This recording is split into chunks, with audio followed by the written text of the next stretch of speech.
Adalin mo ang pangalawa sa puting gown na yan. Huwag mong dudumihan.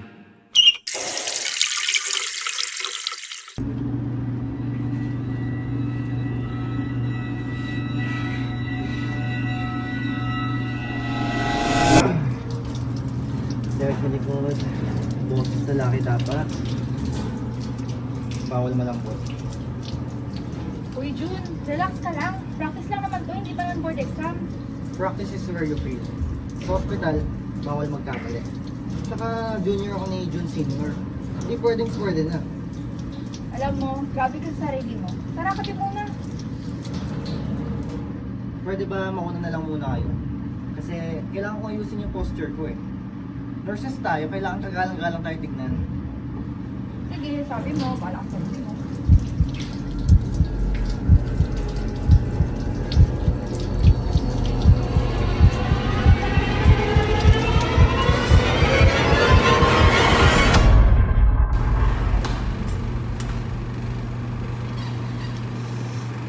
Manigin pa lang kita. Nakakabahan na ako.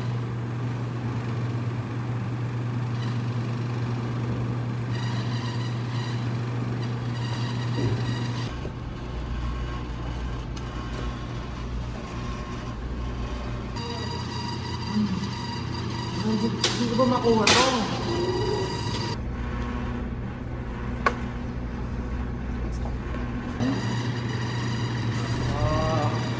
Yun. Nako.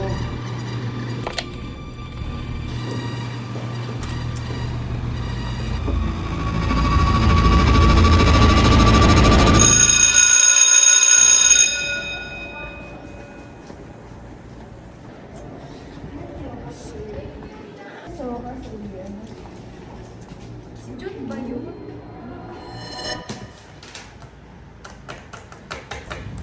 Anatomy, physiology, pharmacology. Pag doon ako wala sila sa hindi na kami sa phone. Kuya, kain na tayo. Pinagluto ka na yung paborito. Hindi nga pwede! Pag tumigil ako, bumabalik yung ingay. Alam mo ba kung gaano kayo kung ginawa ni Papa para na mapag-aaral tayo? Nasaan yung babalik ko? Sampa ka lang nursing student na pwede lang grades. Tigilan mo ako na ta. Kuya, relax. Pa, hindi ka na naman sa Kahit wala siya, ramdam ko yung titig niya. Not naman. Yung pangalan ko. Ako yung junior niya. Sa kadang maling ginagawa ko, nadudumihan yung pangalan niya. Pwede bang tigilan na lang? Umalis ka na lang, mas makakatulong ka pa ng ganun. Alam mo?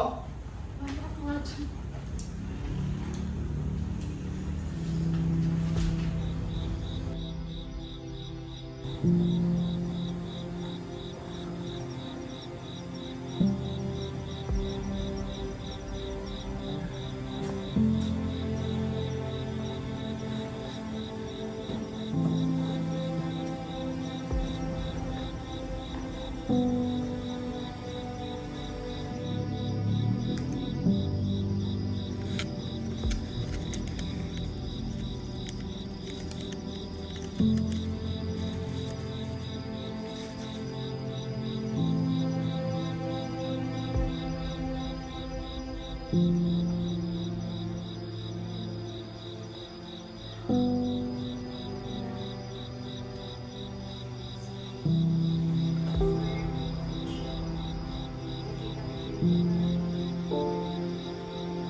Hindi pwede.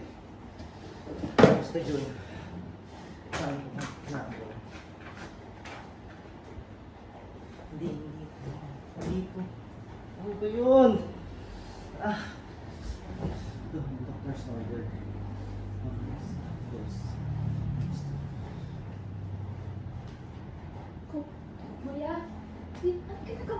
expanded na memory. Di mo ba nakikita?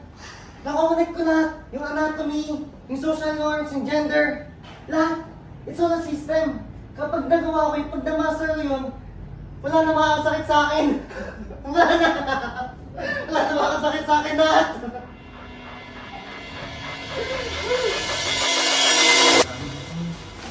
Ayoko to.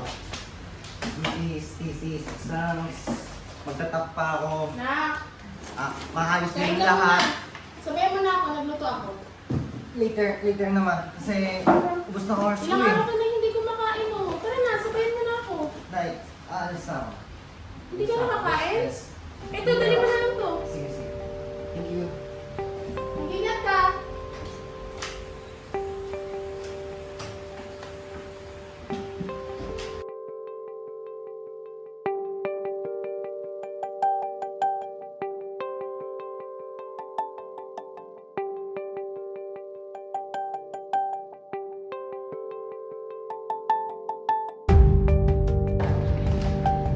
Daming buhain. This is illegal stuff. May exam pa. Kailangan pumasa. Kailangan.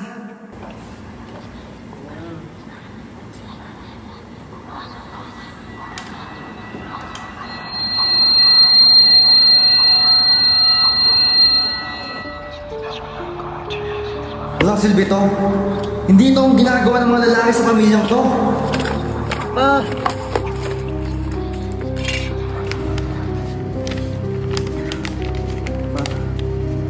Paano nag-aaral ako? Tapon ako. Hindi ko saan. Tapon ako, nag-aaral ako.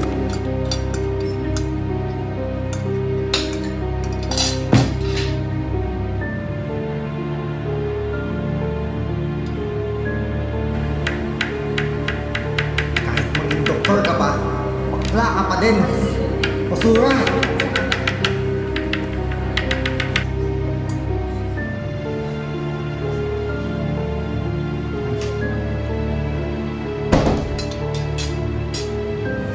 Bakit ang grades mo Bakit ang baba ng grade mo sa math?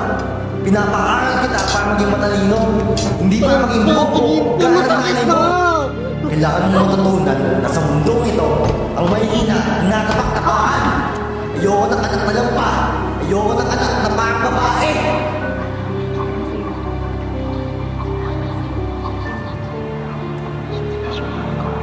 Maging talinan.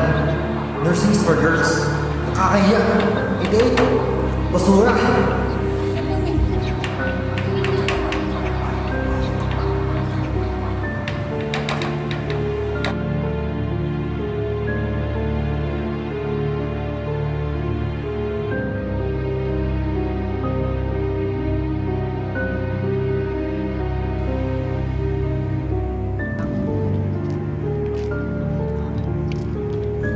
Bagay naman sa kanya, di ba?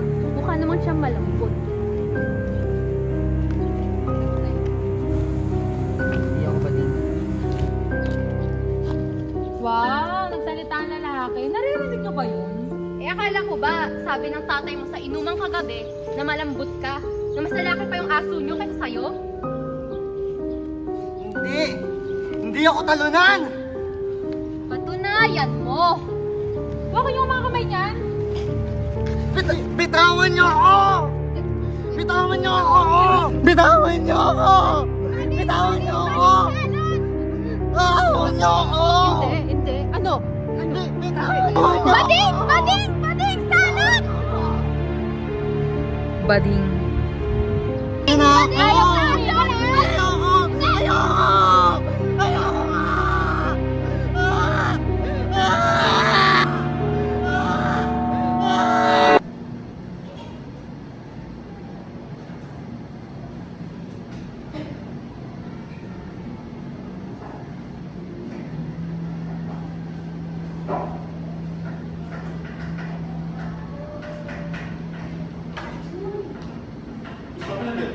Are you okay there?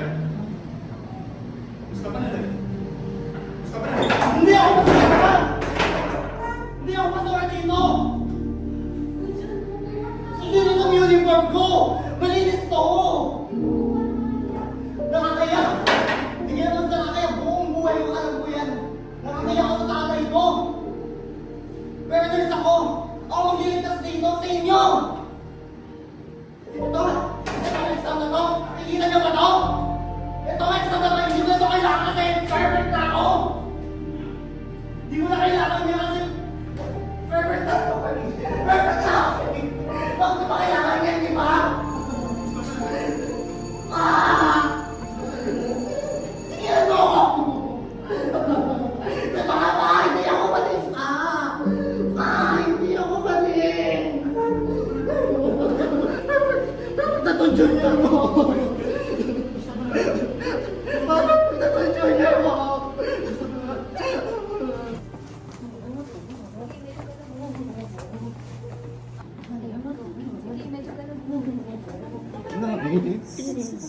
Please. Tingnan mo na. Bakit niyo ako dinadala dito? Hindi na ba't ako nandito? May duty pa ako, may exam pa ako. Kaya ko to. Please, kaya ko to. Anak, please. Para sa'yo to. Hindi na namin nakikita na okay ka. Nay, nurse ako. Alam ko yung ginagawa ko. Naniwala kayo sa akin. Please. Saglit, may duty ako. Sir, safe ka dito. Magpapahinga ka muna. Tutulungan ka namin, okay? Bakit ang ingay? Bakit ang ingay, Nay? Hindi pwede to. Ang dami ko pang kailangan gawin. Ang dami ko pang kailangan tapusin. Hindi pwede to. Ang ingay.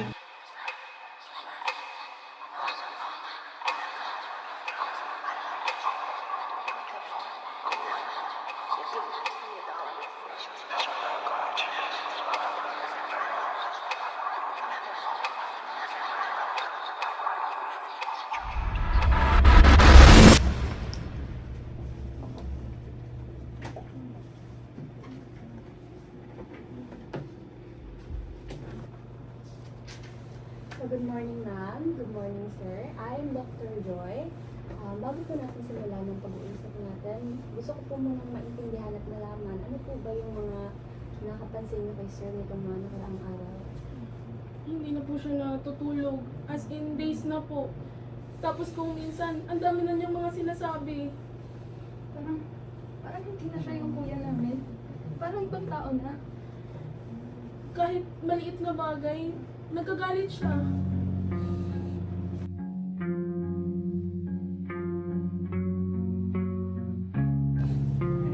Ay, uwi na tayo. Nabasa tayo. Base po sa assessment at observations, ang condition po ng inyong anak ay bipolar disorder with psychotic features. Ano po yun, Dok? Ibig sabihin po nito, maaari pong magkaroon ng mataas na energy at motivation. At maaari minsan nawawala na po siya sa dami. Ay, suwi na tayo. Oo na. Kaya po ba kung minsan, hindi na niya alam yung ginagawa niya. Ayaw na. Ayaw na. Maaari pong mawala si Sir sa grounding sa reality. Isa sa early signs ay decreased need for sleep.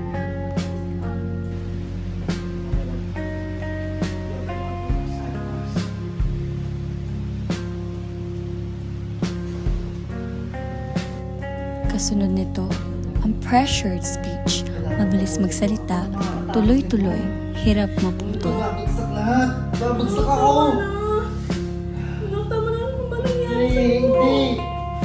Babagsak ako. Hindi ko pa natapos. Tama na lang. May flight of ideas. Nagbabago-bago ang thought process. Sunod-sunod, pero hindi connected.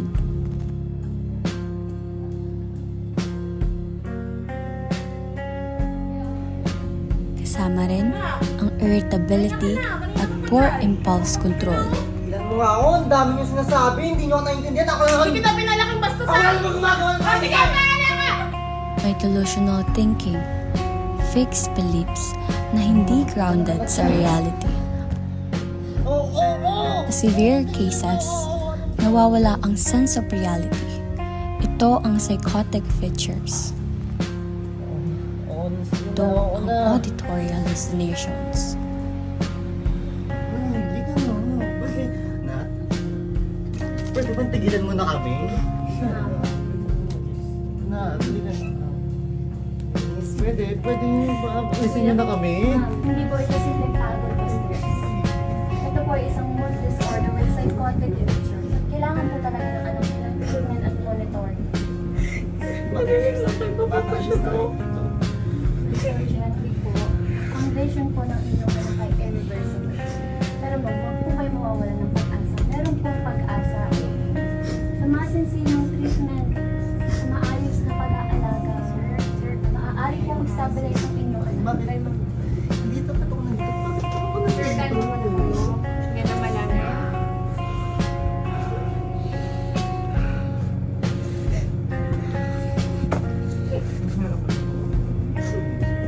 Sir, dito na lang, sir. Sir, sabi mo dito mo.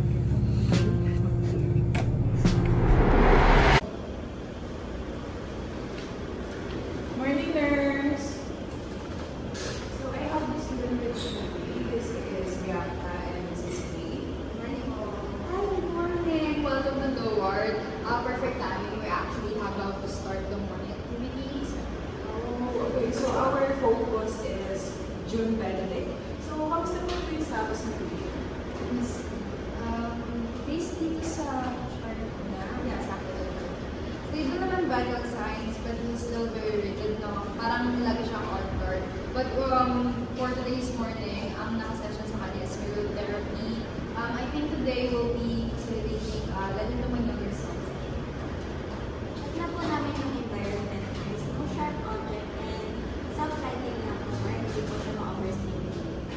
Pwede na rin yung tahimik na po ng nurse. Okay, nice, good job, no? Now, I want you to sit with us in a circle. Observe his non-verbal cues. If you start fidgeting or sweating, let's intervene with a therapy. So, I think that's good.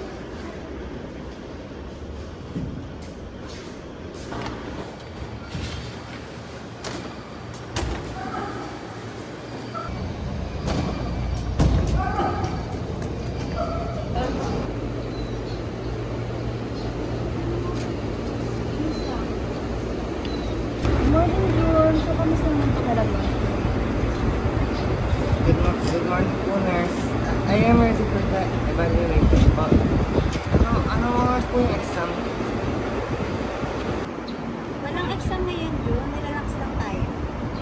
Gusto ko lang namin makasama sa activity hall kahit sa week lang.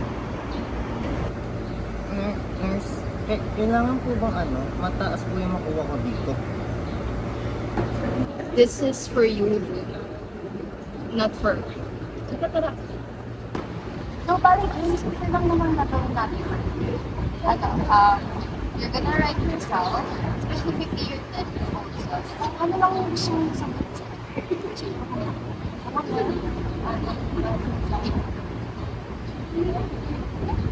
whatever you want, or afterwards you can decide to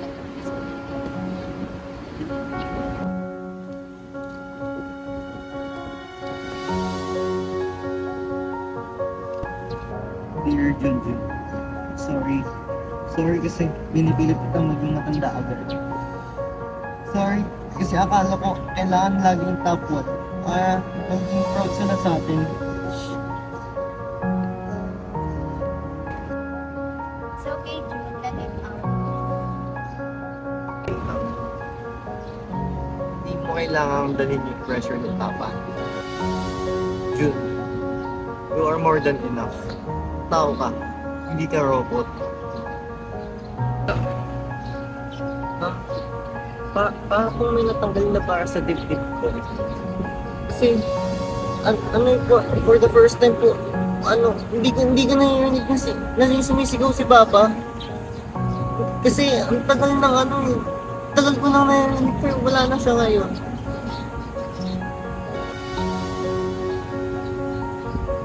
It's great. It's the progress. Okay? Keep that ever. Now, I think that's for our session today. We need to do the conclusion.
yung laptop mo. Lalagay mo dito kung kailan ka umiinom.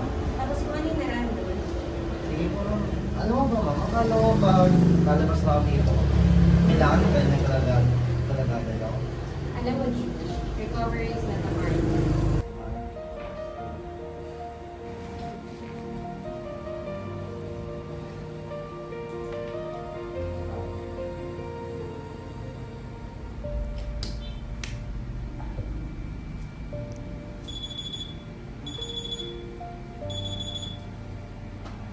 Makapagpahinga din.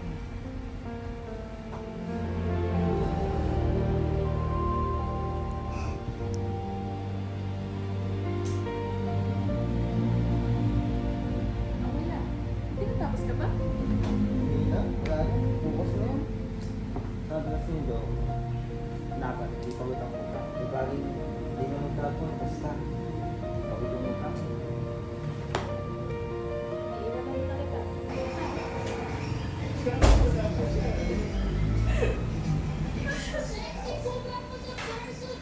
Man, nakauwi na ako. Okay na pa ako. Wala, kamusta? Yes pa. Nakastress ka sa duty? Yun, stress pa din. Hindi naman makawala yun eh. Pero, okay naman. Ramdam mo, medyo isip ko. Doon muna ako sa pahinga, tapos working exercises lang. Tapos, yan, hindi ko na kailangan mawin si Junior kasi ako na si Jun. Mas gusto namin itong version mo na ito.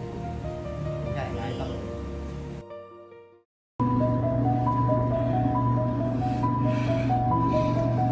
Okay, ma'am. So, for our procedure po, ay kung... Ano yung procedure mo?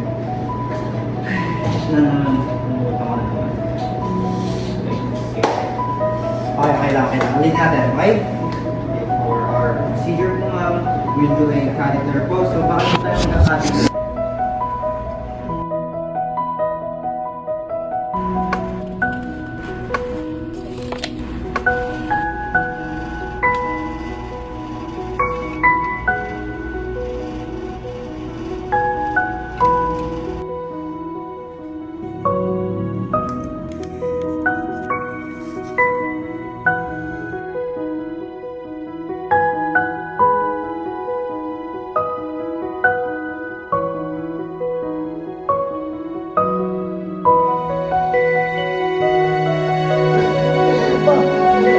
Hindi ako pati.